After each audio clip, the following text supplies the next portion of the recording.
नमस्कार साथियों, Delhi IAS academy के यूट्यूब प्लेटफॉर्म पर एक बार फिर आपका स्वागत है। एलटी पेडागोजी और एलटी पार्ट 1 को लेकर के अब शुरू हो गया है, जैसे जैसे दिन खत्म हो रहे हैं शुरू हो गया है सिलसिला एमसीक्यू और टेस्ट सीरीज का। तो एमसीक्यू और टेस्ट सीरीज आपकी हो जाए जिससे आपको कॉन्फिडेंस लेवल आपका बहुत अच्छा हो। हमने भी इस रणनीति के साथ इसे शुरू करने की कोशिश की है।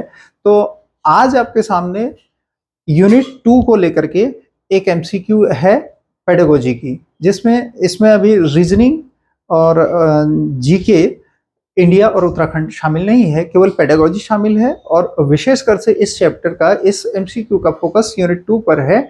इसमें यूनिट 2 के अलावा अन्य जगहों के भी प्रश्न हैं। जिन सारे सिलेबस को हमने कवर कर लिया है उन सब चीज़ों को हमने शामिल करने की कोशिश की है। तो ये एमसीक्यू आपके अंदर कॉन्फिडेंस बूस्ट करेंगे ऐसी उम्मीद के साथ। और दूसरा, इन एमसीक्यू को इस सतर्कता और सावधानी के साथ बनाया गया है जिसमें हम ये सोचते हैं कि तीनों लेवल के प्रश्न इजी भी, मॉडरेट भी और डिफिकल्ट भी शामिल किए जाएं, जिससे वो बैलेंस बन सके कि हम बचे हुए दिनों में अपने टॉपिक को रिवाइज कर सकें। मतलब जो डिफिकल्ट लेवल के क्वेश्चन होंगे वो हमें बताएंगे कि रिवीजन कितना करना है, जो इजी होंगे वो कॉन्फिडेंस बिल्ड करेंगे, और जो मॉडरेट होंगे वो हमारे कन्फ्यूजन को हटा देंगे। मतलब चीज़ें हमें आती हैं नहीं आती हैं, दो ऑप्शन में से एक ऑप्शन छांटने वाली जो स्थिति होती है वो सब हो जाए। आइए शुरू करते हैं आज की इस एमसीक्यू सीरीज को।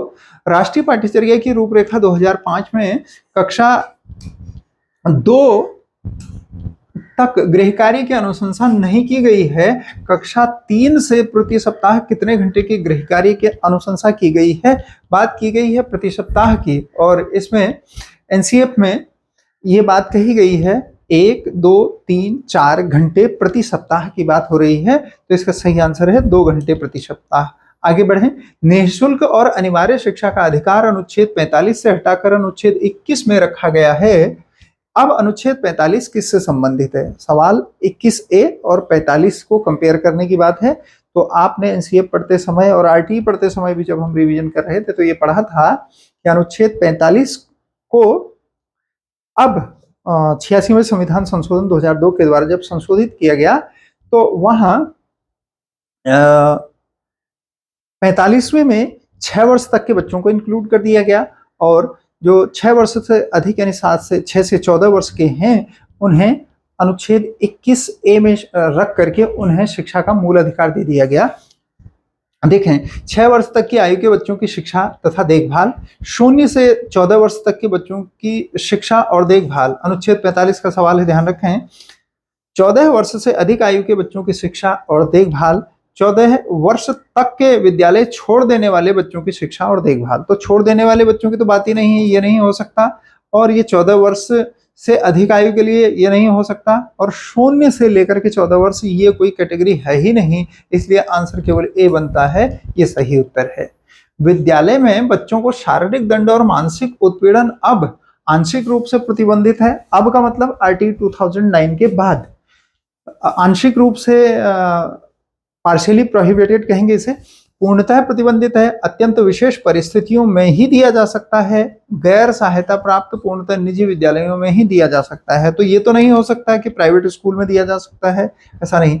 अत्यंत विशेष परिस्थितियों में दिया जा सकता है, ये क्वेश्चन हमें, ये ऑप्शन हमें अट्रैक्ट कर रहा है, लेकिन ये भी नहीं है क्योंकि इसमें पूर्णतः प्रतिबंध लगा दिया गया है। किस पर? शारीरिक दंड पर, कॉर्पोरल पनिशमेंट पर प्रोहिबिटेड कर दिया गया है, इसे रिस्ट्रिक्शन लगा दी गई। छात्र किसको अपना रोल मॉडल मानता है? माता पिता, मित्रों और अध्यापक को। ये प्रश्न है।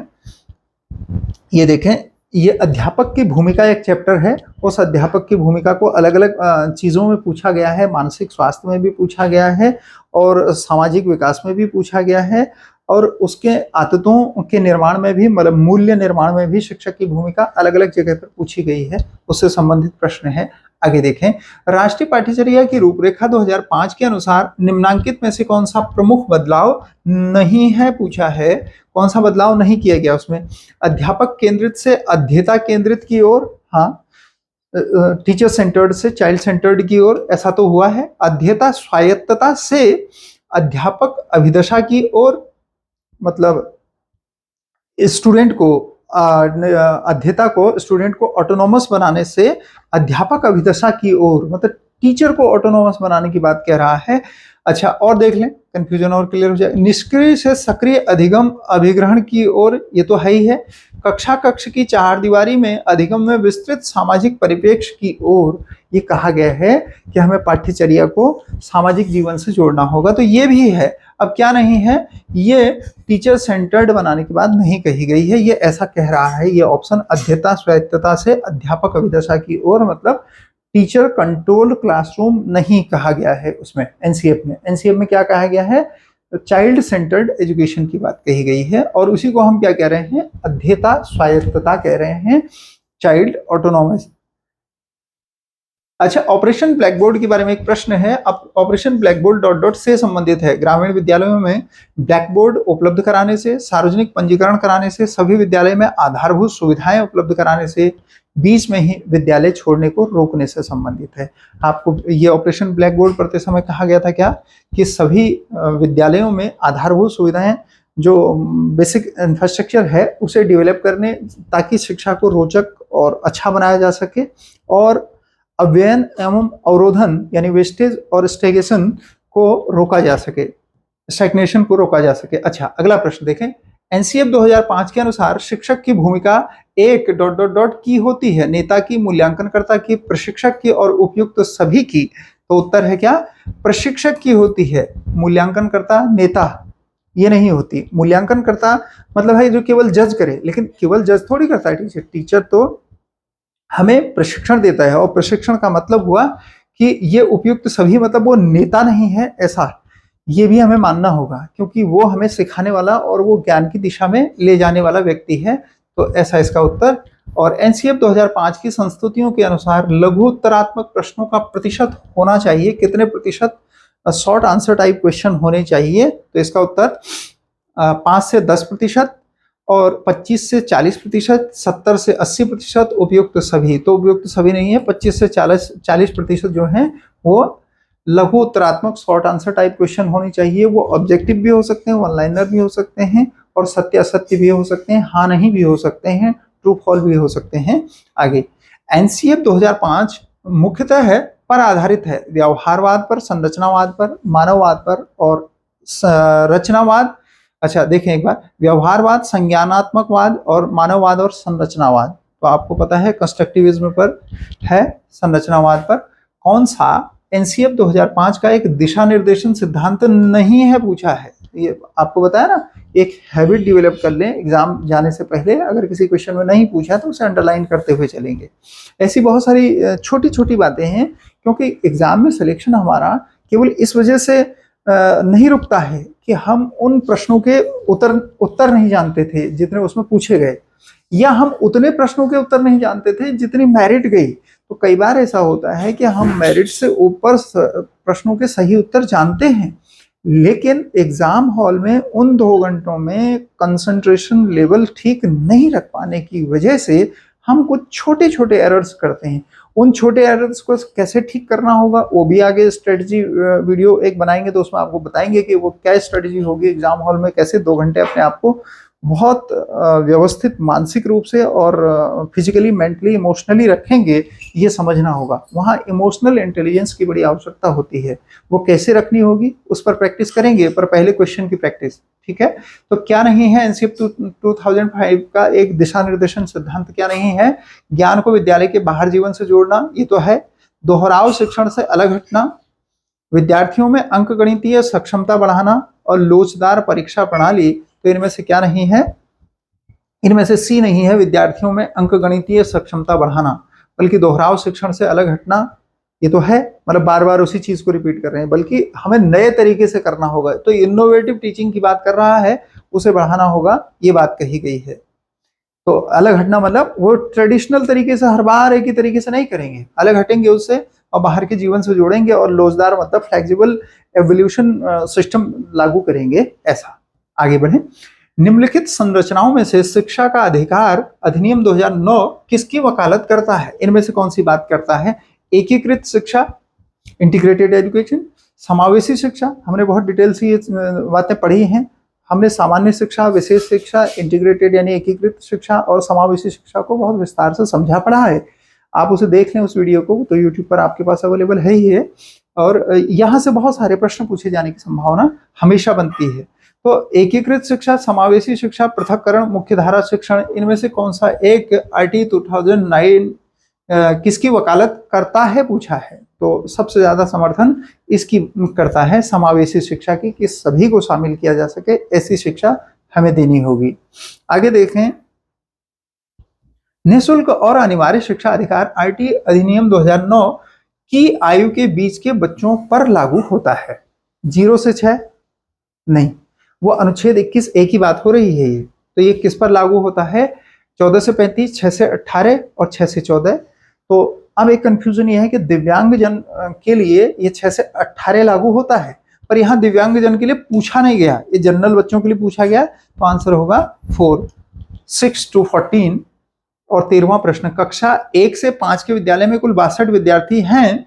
शिक्षा का अधिकार अधिनियम 2009 के अनुसार वहां कितने शिक्षक उपलब्ध कराने होंगे? तो इसका क्या उत्तर होगा? 1, 2, 3, 4। तो आप जानते हैं कि प्रधानाध्यापक अलग होता है और 2 टीचर होते हैं ऐसे में। अच्छा, 30 से ज्यादा होने पर क्या टीचर बढ़ाने पड़ेंगे? तो 30 बच्चों के लिए 1 टीचर। ये कहाँ की बात हो रही है? देखें, ये 1 से 5 की बात हो रही है, प्राइमरी एजुकेशन की बात हो रही है। तो जैसे ही 60 से ऊपर जाएंगे तो 1 टीचर और बढ़ाना पड़ेगा, तो संख्या हो जाएगी कितनी? 3। आगे देखें, एक प्राथमिक शिक्षक को शिक्षण और तैयारी के लिए कितने कार्य घंटे प्रति सप्ताह शिक्षा का अधिकार अधिनियम 2009 के अंतर्गत विहित किए गए हैं? ये प्रश्न हमेशा प्रति सप्ताह का पूछा जाता है, ध्यान रखें, ठीक है। अगर पूछा, इसी प्रश्न में एक ट्विस्ट कर दिया जाए, क्या? अगर प्रतिदिन पूछ लिया जाए आपसे और यहाँ एक ऑप्शन बना दिया जाए, क्या? इनमें से कोई नहीं, तो ध्यान रखेंगे इनमें से कोई नहीं, क्योंकि कार्य के घंटों को हफ्ते में ही बनाया गया है। मैंने आपको वो आरटी समझाते हुए ये बात कही थी, वो कार्य के घंटे 6 दिनों के ही, मतलब प्रति सप्ताह के ही क्यों बनते हैं? क्योंकि वो टाइम टेबल, वो सब्जेक्ट, उनका रूटीन उतने में ही आता है। इसलिए ऐसा नहीं कि हम प्रतिदिन में उनको डिवाइड कर पाए, इसलिए साप्ताहिक बनाया जाता है। तो ये 45 आवर्स होते हैं पर वीक। राजकीय विद्यालयों में, नेक्स्ट 15, राजकीय विद्यालयों में अधिकांश विद्यार्थी ड्रॉप आउट इसलिए होते हैं क्योंकि ये विद्यालय, और डैश कर दिया गया, तो ये विद्यालय से रिलेशन पूछा है। ड्रॉप आउट का कारण क्या होता है? एक शब्द हमने वहां अवरोधन पढ़ा, स्टैग्नेशन जो पढ़ा, वो उससे संबंधित ये प्रश्न है। तो देखें इसका उत्तर कि विद्यार्थियों की रुचि को कायम नहीं रख पाते, विद्यालय बच्चों के इंटरेस्ट को कायम नहीं रख पाते, ये पर्याप्त मात्रा में पाठ्य सहगामी क्रियाकलाप नहीं करवा पाते हैं, पाठ्यचर्या में पर्याप्त विविधता नहीं रखते हैं, बच्चों को आर्थिक सहायता नहीं दे पाते हैं। ये तो आप समझ पा रहे हैं कि इसका आंसर डी नहीं होगा, आर्थिक सहायता से बच्चे नहीं रुकते। लेकिन बाकी 3 ऐसे ऑप्शन हैं जो आपको कंफ्यूज कर सकते हैं, ठीक है। अगर आपने बहुत अच्छे से वीडियोस को देखा, पढ़ा, सुना है, तो संभवतः आपको ये बहुत आसान लग रहा होगा। मैंने आपको कहा था ना कि इसमें तीनों प्रकार के लेवल को हम ध्यान में रखेंगे, इजी, मॉडरेट और डिफिकल्ट। तो उनमें से एक डिफिकल्ट लेवल इसका हो सकता है। क्यों? क्योंकि ऑप्शन बी एक तो लंबा है, इसलिए आंसर हो सकता है। दूसरा, वो ये बता रहा है कि पाठ्य सहगामी क्रियाएं नहीं होंगी तो भी बच्चे स्कूल से भाग जाएंगे, स्कूल में नहीं रहेंगे, या फिर पाठ्यचर्या में पर्याप्त विविधता नहीं रखी जाएगी तो भी बच्चे भाग जाएंगे। ऐसा है कि तीनों ऊपर के ऑप्शन सही हैं, कोई भी गलत नहीं है, लेकिन उनमें से सबसे एप्रोप्रिएट कुछ हटना है तो हम कहेंगे कि ये दोनों चीजें, पाठ्य सहगामी क्रिया भी और ये इसमें विविधता भी बच्चों का इंटरेस्ट क्रिएट करती है। इसलिए बच्चे स्कूल इसलिए छोड़ते हैं क्योंकि स्कूल वहाँ उनका इंटरेस्ट कायम नहीं रख पाते हैं, उसको सस्टेन नहीं कर पाते हैं, स्टूडेंट के इंटरेस्ट को सस्टेन नहीं करने की वजह से बच्चे स्कूल छोड़ देते हैं। उसमें सब कारण हो सकते हैं, मध्याह्न भोजन भी हो सकता है, पढ़ाने का तरीका भी हो सकता है, स्कूल में टीचर्स का व्यवहार भी हो सकता है, या बेसिक इंफ्रास्ट्रक्चर भी हो सकता है, बुनियादी सुविधाएं भी हो सकती हैं जिसकी वजह से बच्चे जाते हैं। तो इन सब की वजह से होता क्या है? अल्टीमेटली बच्चों का इंटरेस्ट हटता है। अगला 16वां, बालक के सामाजिकरण में प्रमुख भूमिका किसकी होती है? परिवार, विद्यालय, समाज, पड़ोस। यहाँ बात कही गई है सामाजिकरण की, विकास की नहीं कही गई। ध्यान दें, यहाँ जब हमने अभी सामाजिकरण और ये विकास, ये इन दोनों को समझा था, या आपने एक चैप्टर वहाँ सामंजस्य भी समझा, सामंजस्य को विस्तार से हमने ऐप पर समझाया था, यहाँ भी संभवतः यूट्यूब पर भी कोई एक वीडियो होगा। तो उस सामाजिकरण और विकास पर जब प्रश्न पूछे जाते हैं तो समझना होता है कि किस पर प्रश्न पूछा जाता है, उसमें मुख्य भूमिका अलग अलग यूनिट की होती है, क्योंकि, ठीक है। अच्छा, देखें क्या हो सकता है इसमें से आंसर? परिवार, विद्यालय, समाज, पड़ोस। तो विकास में जो महत्वपूर्ण भूमिका होती है वो परिवार की होती है, लेकिन बच्चे का जो अधिकतम सामाजिकरण होता है वो विद्यालय में होता है। तो इसका आंसर, हाँ, आप में से कई लोगों को असहमति हो सकती है, सामाजिकरण की शुरुआत परिवार में होती है, पर महत्वपूर्ण भूमिका किसकी होती है? विद्यालय की होती है, क्योंकि वहीं उसे अपना समाज मिलता है, वो सहपाठी मिलते हैं, उसके अलावा टीचर्स मिलते हैं और बहुत सारे लोग वहां मिलते हैं। तो वहां सामाजिकरण मतलब मिलजुल के रहना, समाज के लोगों के साथ बच्चे की ट्रेनिंग वहां ज्यादा अच्छी होती है। क्या शिक्षा द्वारा समाज में परिवर्तन होता है? नहीं, हाँ, कभी नहीं, बहुत कम, ये उत्तर है। तो शिक्षा तो समाज में परिवर्तन लाती है, उत्तर हाँ होना चाहिए।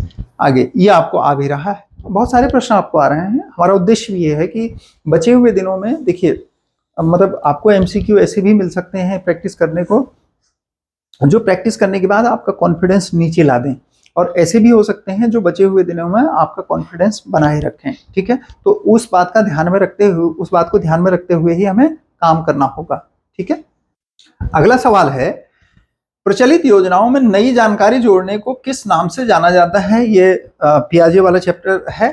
तो जब हम पहले से किसी जानकारी में एक नई जानकारी जोड़ दें तो उसे क्या कहते हैं? समायोजन, साम्य धारण, आत्मसातकरण, संगठन। तो क्या आंसर होगा बताएं? इसको कहते हैं आत्मसातकरण, नई जानकारी को जोड़ना। अगर नहीं देखा है वो वीडियो, अभी देख लें, वहां से बहुत इंपॉर्टेंट प्रश्न पूछे जाते हैं। पियाजे वाला अपने आप में बहुत महत्वपूर्ण टॉपिक है, तो उसे समझेंगे, पढ़ेंगे। निम्नलिखित में से कौन प्रारंभिक बाल्यावस्था अवधि के दौरान उन भूमिकाओं एवं व्यवहारों के बारे में जानकारी प्रदान करते हैं जो एक समूह में स्वीकार्य हैं? जो समूह में स्वीकार्य व्यवहार होता है बच्चों का, वो कहाँ से अर्जित होता है, ये सवाल पूछा है। ठीक है, वो पियाजे वाला एक एमसीक्यू सीरीज ऑलरेडी हमने अपलोड कर रखी है, आप यहाँ यूट्यूब से भी उसे देख सकते हैं।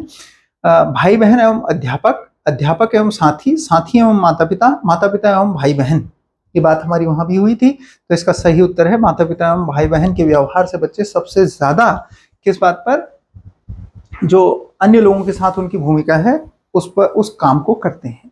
निम्न में से कौन सा एक आधुनिकीकरण का लक्षण नहीं है, पूछा है। ठीक है, आधुनिकीकरण, मॉडर्नाइजेशन का जो लक्षण है वो कौन सा नहीं है?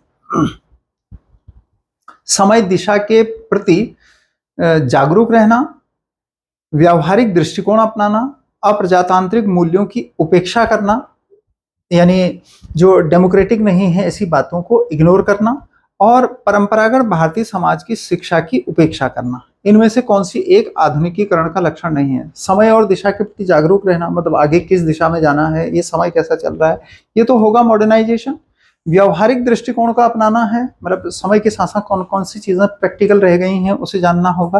अप्रजातांत्रिक मूल्यों की उपेक्षा करना, ये जो दो नेगेटिव एक पॉजिटिव बनाते हैं, सेंटेंस को ऐसे समझना होगा आपको। दो नेगेटिव एक पॉजिटिव बनाते हैं मतलब दो बार अगर हम नहीं कह लें तो वो एक हाँ का निर्माण करते हैं। जैसे मुझे खाना नहीं खाना पसंद नहीं है, क्या ये ऐसे प्रश्नों का, ऐसे ऑप्शंस का बहुत प्रयोग किया गया है। तो ध्यान से सुने, दो नेगेटिव सेंटेंस एक पॉजिटिव को बना देते हैं, ऐसा ही ये सेंटेंस है। आगे हम ऐसी बहुत सारी प्रैक्टिस करेंगे कि कौन कौन से सेंटेंस ऐसे होते हैं।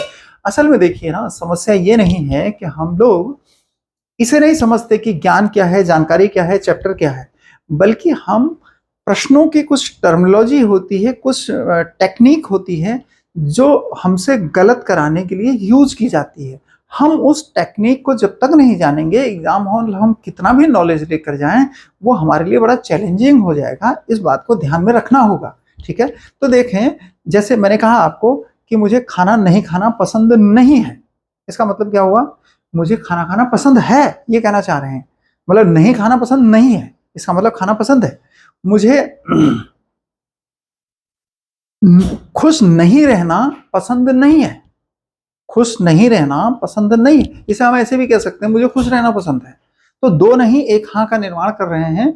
ये अप्रजातांत्रिक मतलब जो लोकतांत्रिक नहीं है, ऐसे मूल्यों की उपेक्षा करना, ये तो ठीक बात है, ये तो मॉडर्नाइजेशन है। जो क्योंकि हम मॉडर्न सोसाइटी में रहते हैं तो यहाँ लोकतंत्र का बड़ा महत्व है, और हमारे यहाँ प्रजातंत्र वाले वही चैप्टर पूछा गया है, प्रस्तावना पूछा गया है, और वहाँ बताया गया है हमारे यहाँ कि हमारा देश लोकतांत्रिक है। और लोकतंत्र के वो चार मूल सिद्धांत मैंने आपको कहे थे, क्या?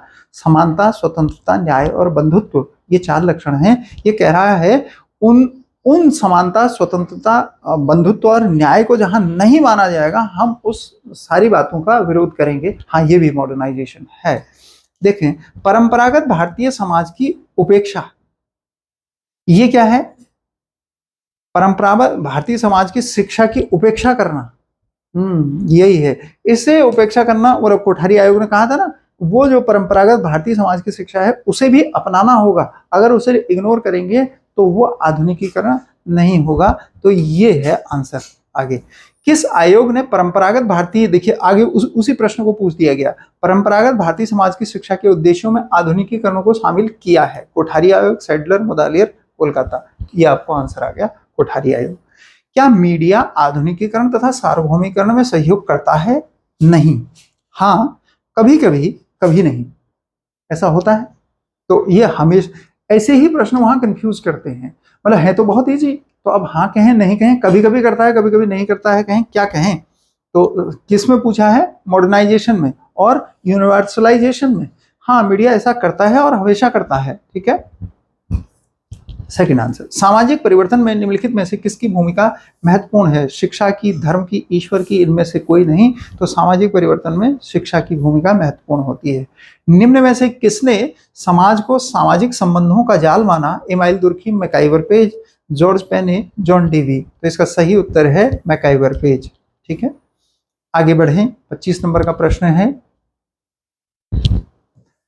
राष्ट्रीय माध्यमिक शिक्षा अभियान रमसा किस वर्ष शुरू किया गया? 2001, 2005, 2009, 2016। तो सही उत्तर है 2009 में रमसा शुरू किया गया, माध्यमिक विद्यालयों में गुणवत्तापूर्ण शिक्षा उपलब्ध कराने के लिए। निम्नलिखित में से कौन सा समावेशी कक्षा में सबसे अधिक महत्वपूर्ण है? यानी इंक्लूसिव क्लासरूम में क्या सबसे ज्यादा जरूरी है?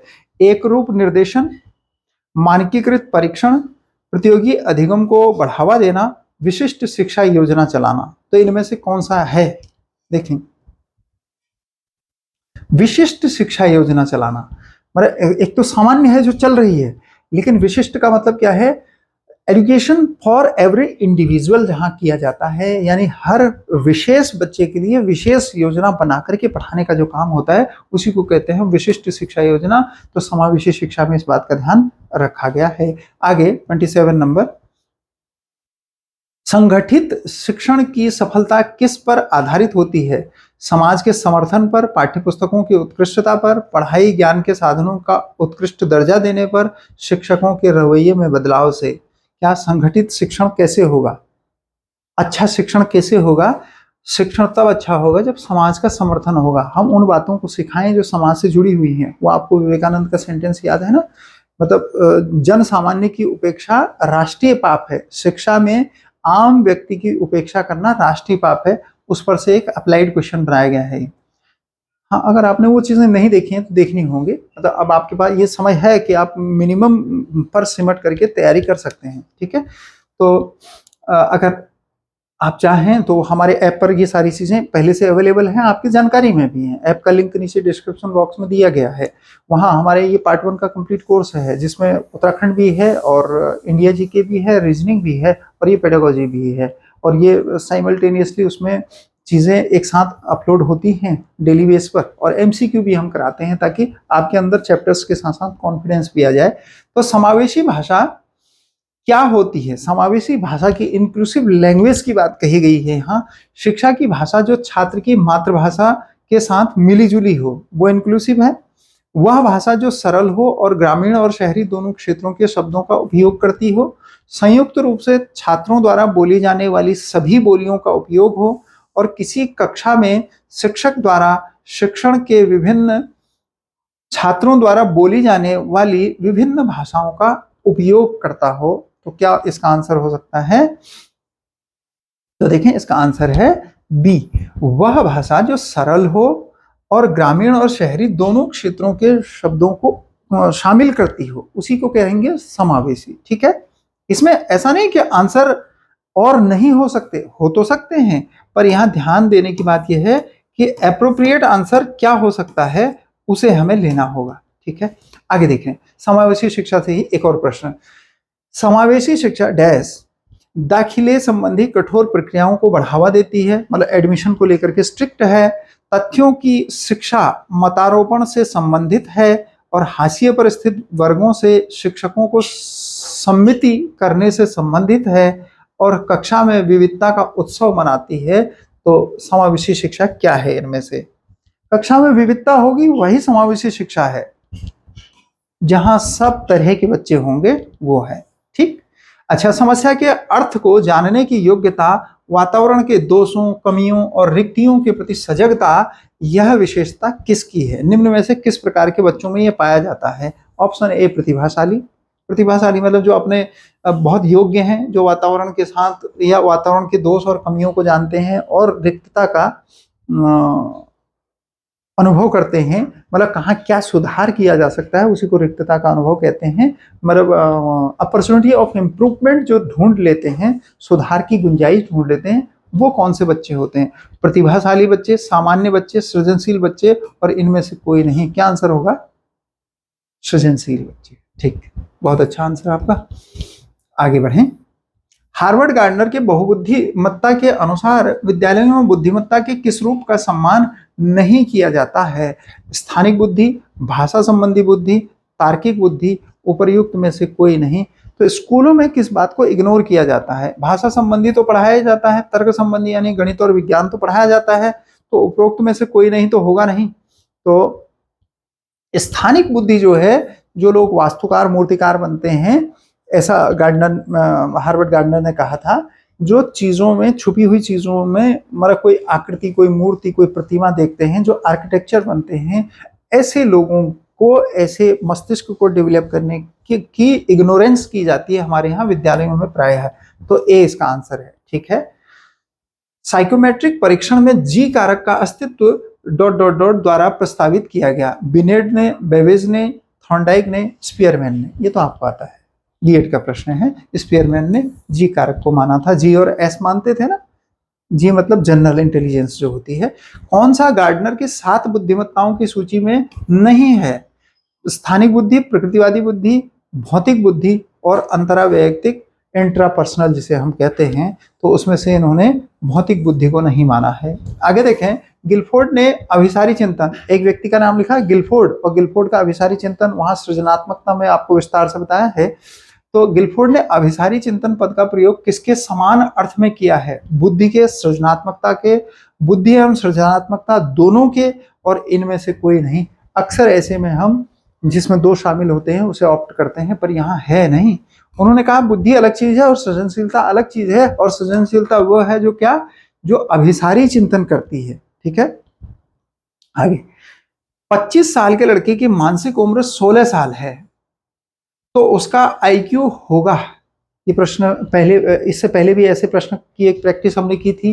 क्या 25 साल का लड़का, मतलब उम्र है 25 साल और आईक्यू है 16 साल का, तो इसका आईक्यू लेवल तो मानसिक आयु जो है वो कम है, मेंटल एज जो है वो कम है, और जो क्रॉनिकल एज है, आनुवांशिक उम्र जो है वो 25 है। तो आईक्यू लेवल सदैव नीचे होता है, ये ध्यान रखना होता है। पर कितना होगा ये देखें, 64, 75, 80 और 100।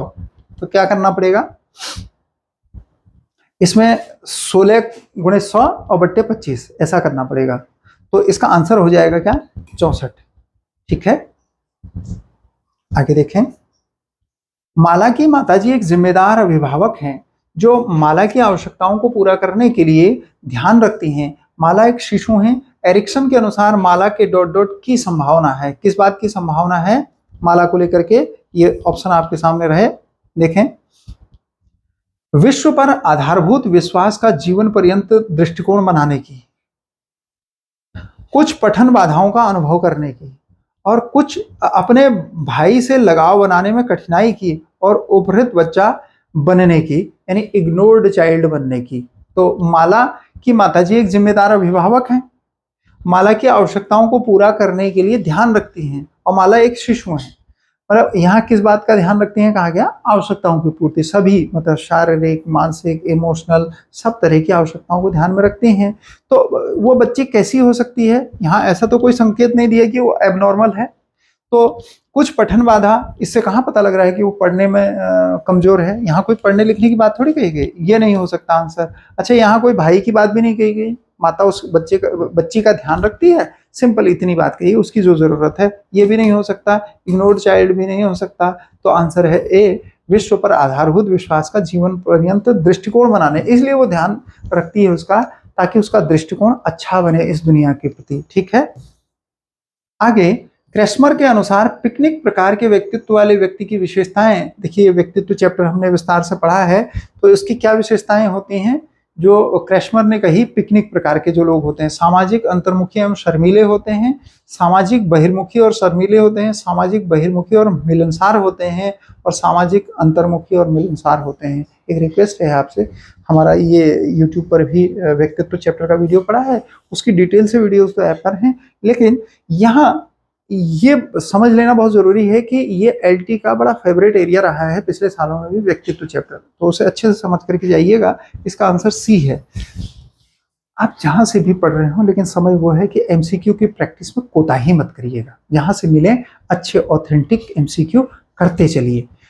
अच्छा, निम्न में से कौन कुसमायोजन का लक्षण नहीं है? मतलब अच्छा समायोजन किसे कहेंगे? देखिए, दो नहीं यहाँ भी प्रयोग किए हैं। दो नहीं कौन से? एक कुसमायोजन का कु और एक ये नहीं, तो ये दो निगेटिव हैं। दो निगेटिव एक पॉजिटिव बना रहे हैं, तो इसमें कौन सा सेंटेंस पॉजिटिव है वो बताना है। अपने सहपाठियों से लड़ाई झगड़ा, नाखून चबाना और काटना, सामवेगिक परिपक्वता और हकलाना, इनमें से कौन सी बात है? इनमें से सी है, जिसको हम कहते हैं इमोशनल मैच्योरिटी या इमोशनल इंटेलिजेंस। तो जिसमें ये होगी वो कुसमायोजित नहीं हो सकता है। ठीक है, निम्न में से कौन सी विधि व्यक्तित्व मापन की प्रक्षेपण विधि नहीं है? पूछा है फिर से। रोसा स्याही धब्बा परीक्षण, शब्द साहचर्य परीक्षण, अवलोकन, वाक्य पूर्ति परीक्षण। तो देखें, जो प्रक्षेपण विधि नहीं है उसका सवाल है ये, तो क्या होगा इसमें? अवलोकन विधि, ऑब्जर्वेशन जो होगा, ऑब्जर्वेशन विधि हमेशा प्रक्षेपण पर आधारित होती है। ठीक है, तो ये इसका आंसर है। व्यक्तित्व मापन की प्रश्नावली विधि में जब प्रश्नों के उत्तर हाँ या नहीं में देने होते हैं, तो प्रश्नावली का प्रकार क्या होता है? मतलब केवल हाँ नहीं उत्तर देना है। तो बंद प्रश्नावली, खुली प्रश्नावली, मिश्रित यानी बंद और खुला दोनों, और सचित्र प्रश्नावली। तो सचित्र प्रश्नावली कुछ नहीं होता है, और खुली ये हो नहीं सकती क्योंकि अपनी मर्जी से आंसर नहीं लिखने, हाँ नहीं में उत्तर देने हैं। इसको कहते हैं बंद प्रश्नावली। ठीक है, सृजनात्मकता में हमने सृजनशीलता में विस्तार से पढ़ा है। सफल समायोजन यानी सक्सेस इंक्लूजन जो होता है, को निम्नलिखित की आवश्यकता होती है सिवाय किसके? मतलब कौन सी चीज ऐसी है जो इंक्लूजन में शामिल नहीं है, उसको पहचानना है इसमें से।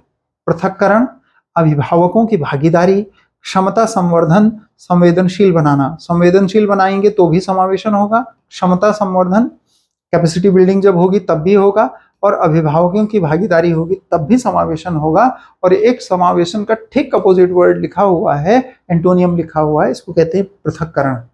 ठीक है, तो समायोजन शामिल करना और पृथक्करण अलग करना, इसको एक्सक्लूजन कहते हैं। ठीक है, एक्सक्लूजन हमेशा इंक्लूजन को घटाता है जब किसी को हम अलग कर देते हैं। ठीक है, जैसे मैंने वहां विशिष्ट शिक्षा हम पढ़ रहे थे कि बच्चों को जो जो विशेष आवश्यकता वाले बच्चे हैं उनको सामान्य बच्चों से अलग करके पढ़ाया जाता था, और उस समस्या का समाधान करने के लिए ही हम एकीकृत शिक्षा लाए। और एकीकृत शिक्षा में भी जब वो हल नहीं हुआ, तो हमने ये नया तरीका अपनाया जिससे हम समावेशन कर रहे हैं, सबको एक साथ शामिल कर रहे हैं, एक ही क्लासरूम में सिखा रहे हैं। क्योंकि जॉन डीवी ने क्या कहा, हम आजकल जो शिक्षा पढ़ते हैं वो प्रयोजनवाद की शिक्षा पढ़ते हैं, और जॉन डीवी ने क्या कहा, उन्होंने कहा कि विद्यालय समाज का लघु रूप है, और जब समाज का लघु रूप है तो हम दो तरह के बच्चों को अलग अलग कैसे पढ़ाएंगे? कल को इनको एक ही समाज में रहना है। ये सब जो कंसेप्चुअल बातें हैं वहां हमने विस्तार से कही हैं। आगे बढ़ते हैं। देखिए, यहाँ हमारा काम है अधिक से अधिक प्रश्नों को हल करना। निम्नलिखित में से किस समूह के बच्चों को समायोजन की समस्या होती है? जो एडजस्टमेंट है वो किसके लिए मुश्किल होता है? औसत बुद्धि वाले बच्चों के लिए, ग्रामीण बच्चों के लिए, अध्ययनशील बच्चों के लिए, कुशाग्र बुद्धि के बच्चों के लिए। और बहुत अच्छे से ये बात हमने वहां कही थी, जो ये इंटेलिजेंट होते हैं उन बच्चों को बहुत समस्या होती है। याद आ रहा है आपको, मैंने वो एक ताऊजी वाला उदाहरण दिया था। कोई बात नहीं, जिसे आप समझें कि वो कॉप अप नहीं कर पा रहा है, बहुत इंटेलिजेंट है, पढ़ने लिखने में बहुत अच्छा है, बुद्धिमान है, लेकिन समाज के साथ एडजस्ट नहीं कर पा रहा है, उसी को आप कहेंगे क्या? उसे समायोजन में दिक्कत होती है। सामान्य लोग कर लेते हैं। ठीक है, जब कभी दो या अधिक व्यक्ति एक साथ मिलते हैं और एक दूसरे को प्रभावित करते हैं, तो वे एक एक सामाजिक समूह का निर्माण करते हैं। यह कथन आंशिक रूप से सत्य है, कदाचित सत्य है और सत्य असत्य है। देखें, ये होते हैं कंफ्यूज करने वाले प्रश्न। है तो ये सरल, पर यहाँ डिसीजन लेना बड़ा मुश्किल है। हम जब दो लोग मिलते हैं आपस में तो एक दूसरे को प्रभावित करते हैं अपनी बातचीत से, अपने आचरण से, व्यवहार से। तो इसे क्या कहें, मतलब ये प्रभाव पड़ता है, सामाजिक समूह का निर्माण हो रहा है कि नहीं हो रहा है? इससे हो रहा है, सामाजिक समूह ऐसे ही बनते हैं। तो ये कथन सत्य है। ठीक है, सामाजिकरण है सामाजिक मानदंडों में परिवर्तन। शिक्षक एवं पढ़ाए गए पाठ्यवस्तु होना चाहिए। यहाँ पढ़ाए गए के बीच, शिक्षण और पढ़ाए गए के बीच संबंध स्थापित करना। समाज के आधुनिकीकरण की प्रक्रिया, समाज के मानदंडों के साथ अनुकूलन। तो सोशल स्टैंडर्ड जो होते हैं उनको उनके साथ एडजस्ट कर लेना, वही कहलाता है क्या? सोशलाइजेशन, सामाजिकरण।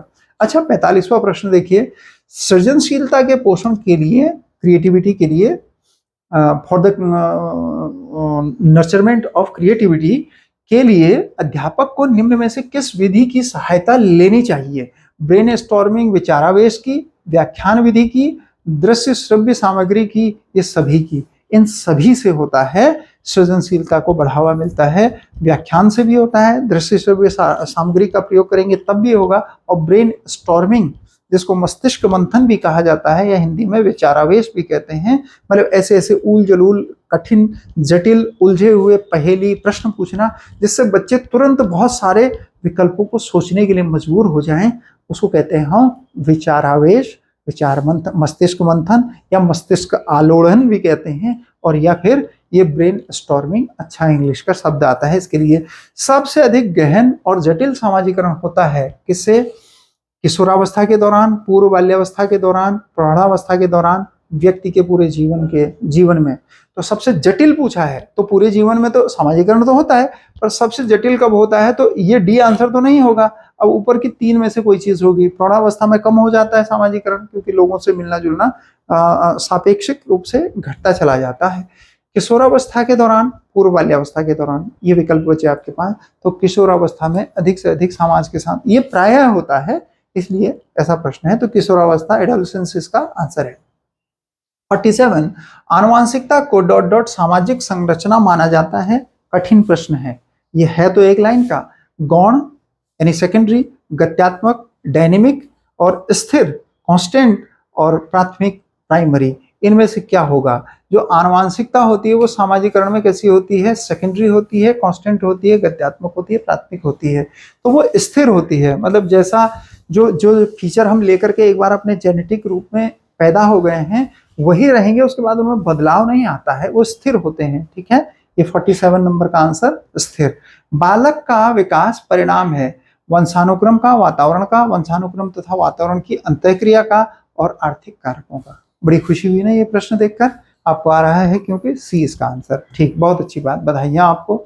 इस तरह से करेंगे और बैलेंस प्रश्न पत्र आएगा तो हम लोग बहुत अच्छा कर लेंगे। ठीक है, एक बात ये भी है, मतलब आगे अगर आप लगातार, जैसे पार्ट 1 को लेकर के बहुत सारे चैलेंजेस हैं, और आप सबको पता है कि मेरिट डिसाइडिंग पार्ट 1 ही है। पार्ट 2 में तो हम में से ज़्यादातर लोग, जो लोग मेरिट में आएंगे वो लोग एवरेज होते ही होते हैं, उनके मार्क्स में बहुत ज़्यादा अंतर नहीं होता है। पार्ट 1 जो मेरिट डिसाइडिंग है, उसके लिए बचे हुए दिनों में ठीक ठीक प्रयास करना बहुत ज़रूरी है। बजाय कि मानसिक रूप से अपने आप को विचलित करने के, जितना समय मिल रहा है उस समय को इधर उधर की चीज़ों को इकट्ठा करने में लगा रहे हैं, उससे अच्छा है कहीं से भी आप एमसीक्यू को करते रहें। और अगर आप हमारे साथ करना चाहते हैं तो आप हमारे ऐप को डाउनलोड कर लें, नीचे डिस्क्रिप्शन बॉक्स में उसका लिंक दिया गया है। वहाँ हम एमसीक्यू की सीरीज जल्दी ही लॉन्च करने वाले हैं, अभी लॉन्च नहीं की है। उसमें हम आपको, जैसे पेडागोजी की 5वीं यूनिट है तो यूनिट वाइज भी करा देंगे, और उसमें रीजनिंग भी, इंडिया जीके भी और उत्तराखंड जीके के भी प्रश्नों को करा देंगे। तो 50-50 प्रश्नों की ऐसी सीरीज चला करके वो पूरा करेंगे। आप चाहे तो उससे जुड़ सकते हैं। ठीक है, अगला सवाल है, शिक्षकों को यह सलाह दी जाती है कि वे अपने शिक्षार्थियों को सामूहिक गतिविधियों में शामिल करें, मतलब ग्रुप वर्क कराएं, क्योंकि सीखने को सुगम बनाने के अतिरिक्त, मतलब ग्रुप में काम कराएंगे तो सीखने को तो आसान बनाएंगे ही हम, इजी लर्निंग हो जाएगी। क्या अतिरिक्त ये उसमें भी सहायता करती है? किसमें? निम्न में से कौन सी एक चीज है जिसमें ये सहायता करती है साथ साथ बच्चों का काम करना? दुश्चिंता में, इसको फटीग भी कह सकते हैं, चिंता बच्चों की होती है जो, वो सामाजिकरण में, मूल्य द्वंद्व में, आक्रामकता में।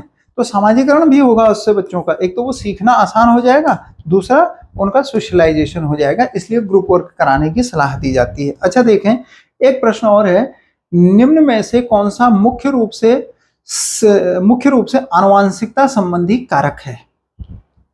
कौन सा आनुवांशिकता हेरिडिटी से रिलेटेड है? आंखों का रंग, सामाजिक गतिविधियों में भागीदारिता, समकक्ष व्यक्तियों के समूह के प्रति अभिवृत्ति और चिंतन पैटर्न। पहचान लिया आपने ना आंसर? बहुत अच्छा। इसका आंसर ए, आंखों का रंग जो होता है हमारी आनुवांशिकता हेरिडिटी से प्रभावित होता है। इस तरह से इसमें अभी और भी 50 प्रश्न और हैं, ये 100 प्रश्नों की श्रृंखला है। और जब आप में से जो लोग ऐप से जुड़े हो तो जानते ही हैं कि इसको हम डाउनलोड करके प्रिंट भी कर सकते हैं, अंततः एग्जाम हॉल जाने से पहले ये रिवीजन के काम आएंगे। तो इस तरह से ये सारे प्रश्नों को अगर आप देखें, इनको आप देख सकते हैं, ये 100 के 100 प्रश्नों को आप डाउनलोड करके, ये इसके आंसर की है, तो ये डाउनलोड भी कर सकते हैं और इसे पढ़ सकते हैं। ये आपके रिवीजन की बहुत सारी काम आएगी, उपयोगी होगी आपके लिए। और इसके अलावा यूनिट 1 और 2 को लेकर के एक और एमसीक्यू आपके पास होगी ऐप में जल्दी ही, और इसको तो आप डाउनलोड कर भी सकते हैं ऐप से।